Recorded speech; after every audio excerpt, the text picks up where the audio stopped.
In the late 1780s, things in France were getting a little bit, well, French. First, the peasants were constantly rioting because there was no bread and they didn't have enough to eat. Peasants can be unreasonable like that. In addition to that, France was broke. It had been fighting wars for almost the entire century, and coupled with a tax system that was totally unfit for purpose, it had ended up in a huge amount of debt. King Louis XVI tried one thing after another to solve the debt problem, but nothing worked. The crisis got bigger and bigger, culminating in what we now know as the French Revolution. An ancient system of government was overthrown, and the king was deposed and eventually executed. With all that happening under the watch of Louis XVI, it begs the question, how much was he to blame?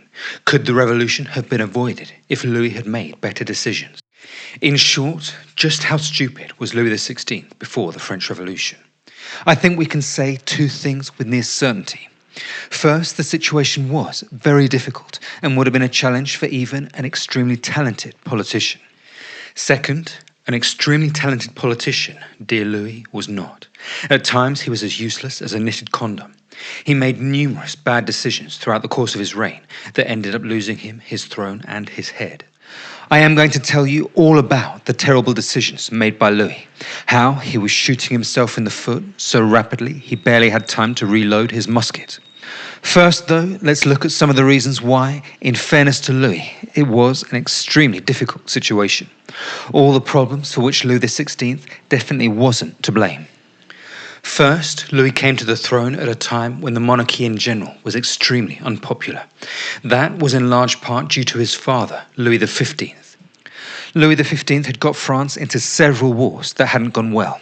In the 7 Years' War, France had lost almost all of its colonial possessions to the British, which is such a shame.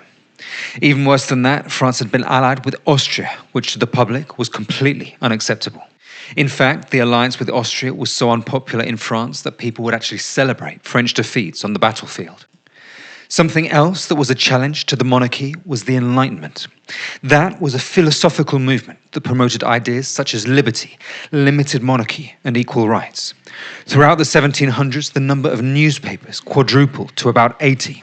Men such as Jean-Jacques Rousseau promoted the idea of limited monarchy. The American Revolution also introduced new ideas, showing how a society could live without a king. French soldiers coming back from the war spread those ideas. All that fell on sympathetic ears, in large part due to France's eye-watering inequality. At that time, French society was divided into three classes.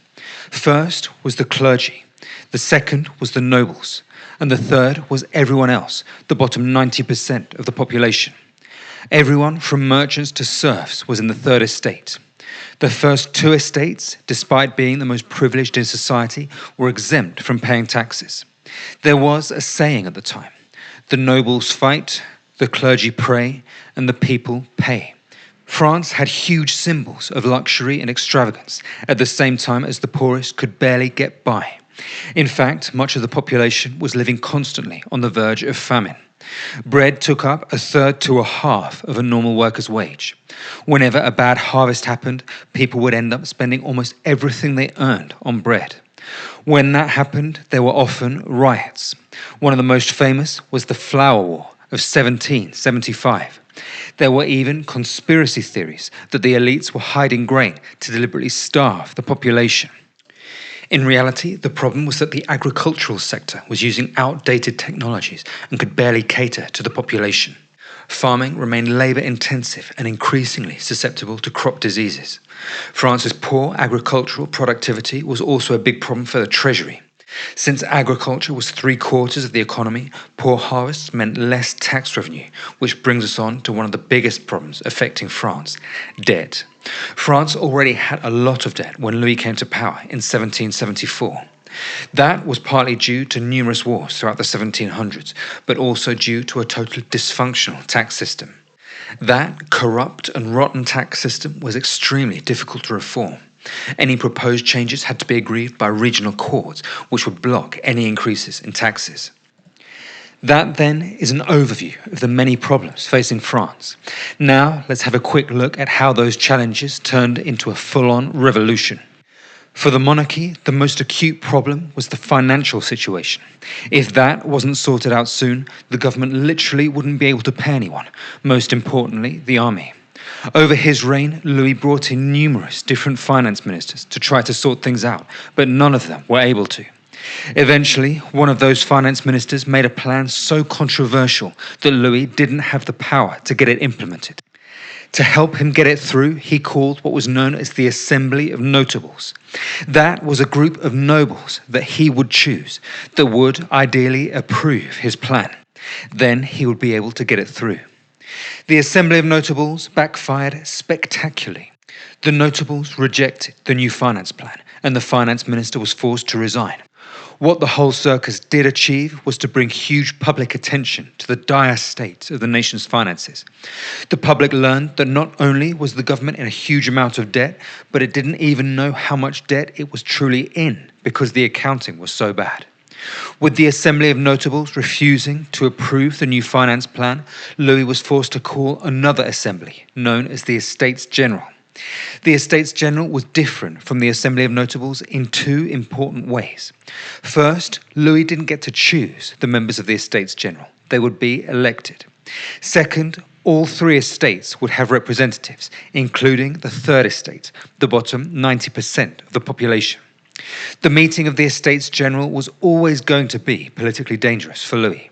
Having a whole load of representatives of the Third Estate in one place allowed them to share ideas and make plans.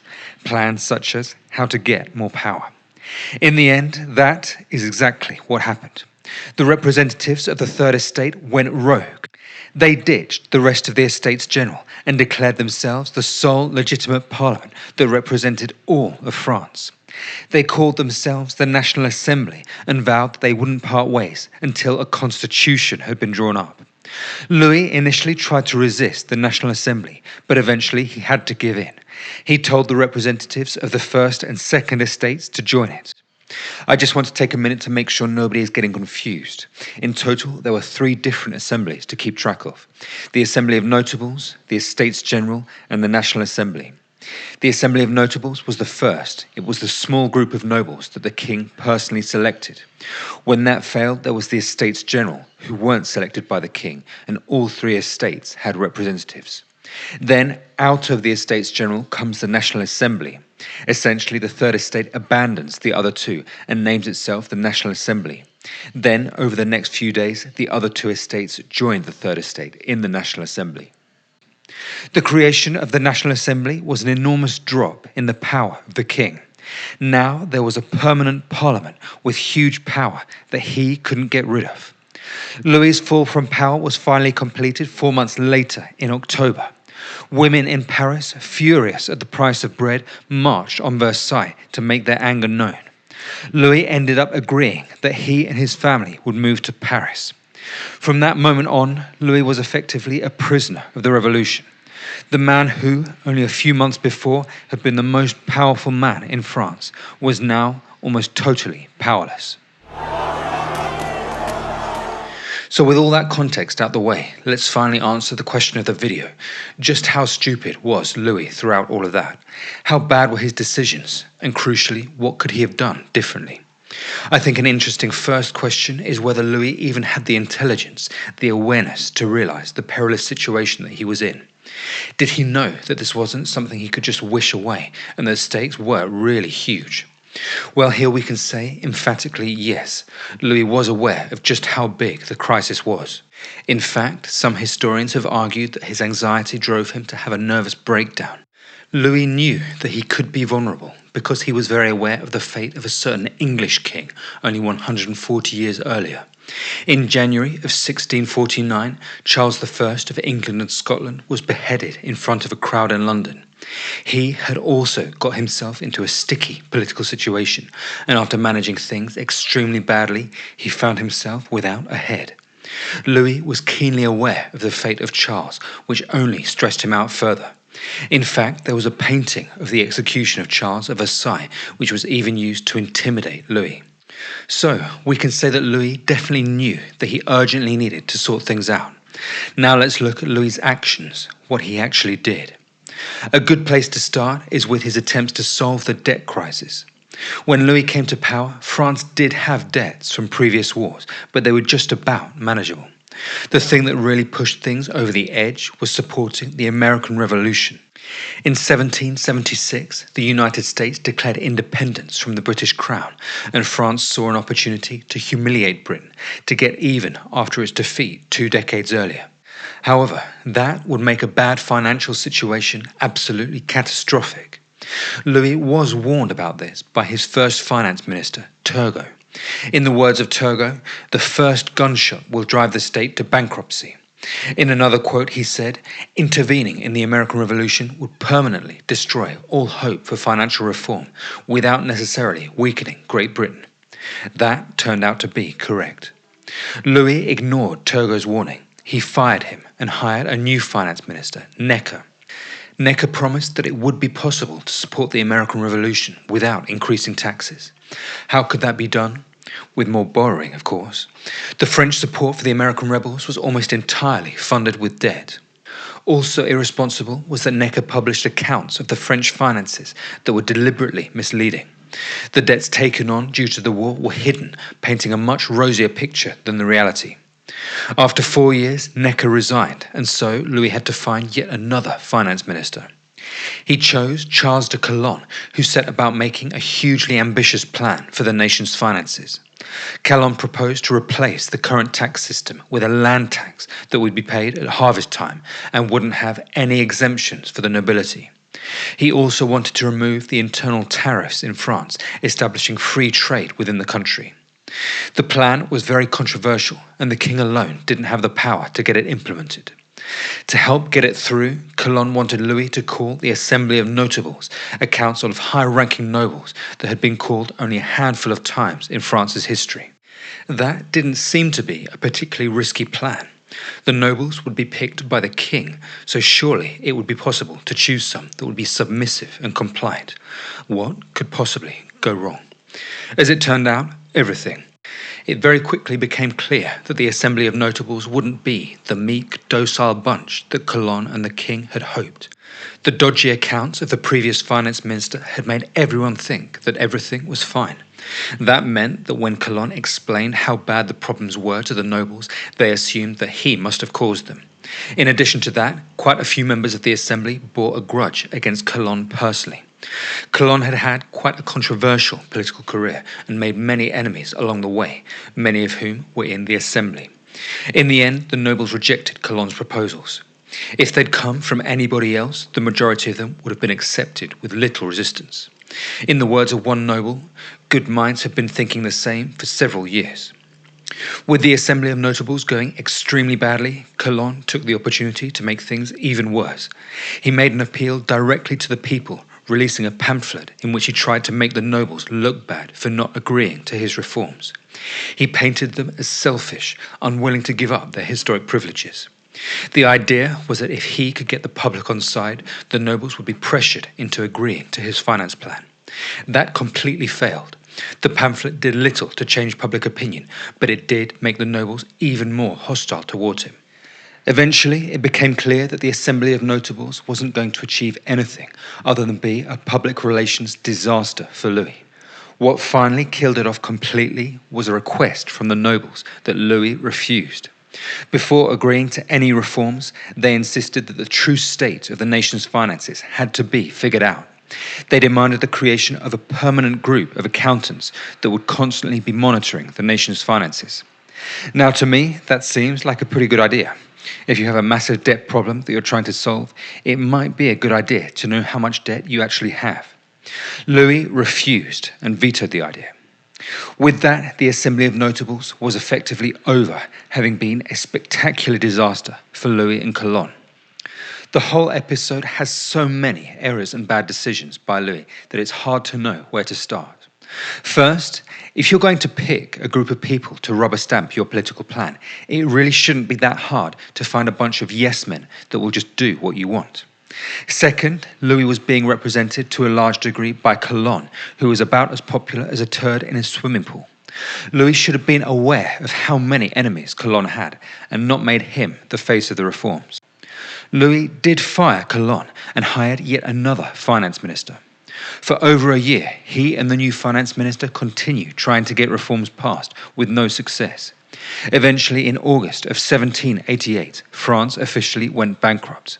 The finance minister was informed that the treasury was empty. The French government couldn't pay back its debts. Louis had officially failed to solve France's debt crisis. I think that Louis's failure with the debt crisis shows us his deficiencies as an administrator and governor. It also shows us his failures as a leader. Rather than constantly trying to hire finance ministers who were then going to make plans that would sort everything out, he should have been making the plans himself. He should have got on top of the fiscal situation and, with advice, come up with his own plan to solve the problems.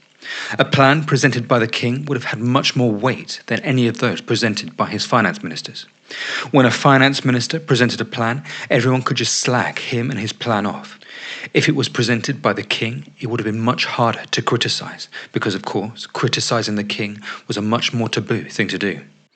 Louis really needed to get involved, to get his hands dirty, to sort out the crisis. Many of the most formidable politicians from history were astonishingly involved in everything going on in their countries. Napoleon, on the eve of fighting the Battle of Borodino, was writing the rules for a girls' school in France. Stalin was involved in absolutely everything going on in the Soviet Union, including what art was acceptable and the writing of the National Encyclopedia. I think Louis really needed a bit of that character trait. With France declared bankrupt, the only viable option left was to call the Estates General. However, there was a big question that hung over the Estates General. Previously, when it had met, each estate had been awarded one vote, which allowed the first two estates to outvote the third estate. Also, each estate had had the same number of representatives. Now, many people wanted the third estate to have double the number of representatives and for counting to be done by head. Then, the first two estates wouldn't be able to outvote the third. In late 1788, that was the issue on everyone's lips, the big debate in the French coffee houses. Eventually, Louis decided that the third estate would have double the number of representatives, but voting would only be done by head if the first and second estates agreed to it. That turned out to be another error by Louis. The Estates General met on the 5th of May, 1789, and immediately the Third Estate demanded that counting be done by head. The first two estates refused. After several days of arguing, the Third Estate decided to take the law into its own hands. It declared itself the National Assembly and claimed that it was the only legitimate parliament. It then invited sympathetic members of the first two estates to join it. The new National Assembly had huge popular support from the public, and some members of the first two estates did join it. The members vowed that they would not disperse until France had a new constitution. What happened next provides more examples of mistakes that Louis repeatedly made. He gave a speech in which he made a big offer to the rebellious representatives. He agreed that in future no taxes or loans would be raised without the consent of the Estates General. In addition to that, several unpopular taxes would be abolished. He also promised to end arbitrary imprisonment, forced labour and serfdom. However, in return, he demanded that he and the first two estates have a veto on any new reforms. To try to get the representatives to agree to that, Louis tried to intimidate them by deploying large numbers of troops around the meeting hall. At the end of his speech, he ordered the representatives to disperse. They were to meet the next day with the rules that he had laid out. What happened next was a huge moment. The first and second estates obediently filed out of the hall. The third estate refused. It stood its ground, and one member declared that nothing but bayonets could force them to move. There was a shout of approval, and they renewed their oath to deliver a constitution for France. That whole episode shows two mistakes that Louis repeatedly made. First, he had a habit of making concessions only once it was too late. His offer to the Estates General, if it had been made only a month before, would likely have been met warmly. The Third Estate would probably have agreed to the deal and viewed it as a generous concession by the king. By the time Louis did do it, the Third Estate had realized their power and wanted more. His offer was too late. We can also see another mistake that Louis made several times. He bluffed extremely badly. The troops that he deployed to intimidate the representatives totally backfired. He wasn't going to use the troops, and the Third Estate knew it. They called his bluff. He came out looking both hostile and weak. Over the course of the next week, Louis continued to lose control of events. Initially, the National Assembly was only recognised by the Third Estate. However, its power was growing by the day. It had huge support from the public, and over the next week, more and more members of the First and Second Estate began to join it. Louis tried to prevent that, but found himself powerless to stop it. Eventually, he was forced to tell the remaining members of the First and Second Estates to join the Third in the National Assembly. By resisting and then only conceding once he was forced to, Louis again looked hostile and weak. It's worth noticing that things were now in the same position as they would have been if Louis had agreed to the demands of the Third Estate from the beginning. There was now a permanent parliament with voting by head, and where the Third Estate had twice as many representatives as the other two. If you recall, those were the terms that the Third Estate had been demanding when the Estates General first met. Louis had tried to prevent that, but it had come about anyway. The difference was that now it had been done outside of the pre-existing legal framework. The Third Estate had broken the law, something that they had actually been very reluctant to do. That led to a significant shift in the mentality of the members. What was happening was now unambiguously a rejection of the old political order. In the following days, Louis made another terrible decision. Things were boiling over in Paris with riots and unrest. In response, Louis stationed about 20,000 troops in the outskirts of the city. They were clearly there to intimidate Paris, and everyone knew it. The National Assembly asked Louis to disperse the troops, but he refused. He claimed that they were just there to maintain order. Everyone knew that that was nonsense. Like so many of Louis's decisions, that backfired spectacularly. He made himself look like a tyrant, driving a wedge between him and his subjects and making the people of Paris determined to arm themselves. Various buildings in Paris were sacked as the population looked for weapons, culminating most famously in the fall of the Bastille. As well as making himself look bad, Louis had once again misjudged his power. 20,000 troops was a lot of men. It would have been enough to regain control of Paris. Unfortunately for Louis, by now the army was barely obeying his commands. If he told them to storm Paris, they likely would have mutinied. He was told by a commander that he could no longer rely on the support of the army. Louis had threatened Paris to do as he wanted, or he would send in the troops. In the end, he didn't have that power. I think that whole episode is an example of how Louis was terrible at judging the mood of people, at predicting how they would respond to things. He thought that by using troops, people would be intimidated. In fact, they were just emboldened and took up arms. If you are a king and your population is doing everything it can to arm itself against you, that is bad news indeed. The whole affair also shows us how Louis failed at what is potentially the most important skill for any politician, to understand power. A good politician needs to accurately judge exactly how much power each group has and how to manipulate them. Perhaps even more importantly, you need to judge how much power you have. Here, Louis totally misjudged how much power he had over the troops. If you're going to make a bold play, such as deploying a whole load of troops to intimidate people, you really need to be 100% sure that they're going to obey you. Louis completely overestimated his power. With the loss of control of the army, Louis's power had evaporated. By now, it would have been almost impossible for him to ever become as powerful as he had previously been. A few months later, he was forced to leave Versailles and move to Paris, becoming essentially a prisoner of the revolution. With most of his power gone, Louis was no longer a major player in how events unfolded. However, there was time for him to make one last bad decision, the decision that would lead directly to his execution. That was his attempt to flee 2 years later. His plan was to launch a counter-revolution. Unfortunately, like everything else Louis did, he completely bungled it. Not enough effort was made to keep the plans secret. Louis even chatted with peasants during the journey. They moved incredibly slowly, and the carriage even broke down. The whole thing wasn't treated with anything like the urgency that it needed. The king and his family were eventually arrested in the town of Rennes. The whole episode further increased popular hostility towards Louis. He had effectively rejected the reforms made up to that point, which came as a shock to people who saw him as on board. The idea of getting rid of the king altogether went from being merely a subject of coffee house debate to being widely accepted.